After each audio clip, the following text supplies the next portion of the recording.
بسم اللہ الرحمن الرحیم۔ بعض منافقانہ اعمال و عادات۔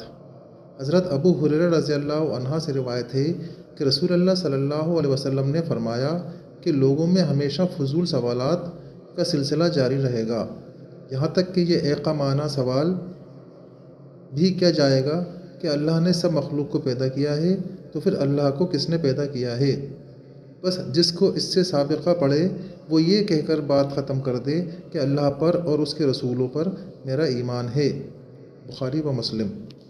تشریح: مطلب یہ ہے کہ مومن کا رویہ ان سوالات اور وساوس کے بارے میں یہ ہونا چاہیے کہ وہ سوال کرنے والے آدمی سے یا وسوسہ ڈالنے والے شیطان سے اور اپنے نفس سے صاف کہہ دے کہ اللہ اور اس کے رسولوں پر ایمان کی روشنی مجھے نصیب ہو چکی ہے، اس لیے میرے لیے یہ سوال بالکل قابل غور نہیں ہے، جس طرح کسی آنکھوں والے کے لیے یہ سوال قابل غور نہیں ہے کہ سورج میں روشنی ہے یا نہیں۔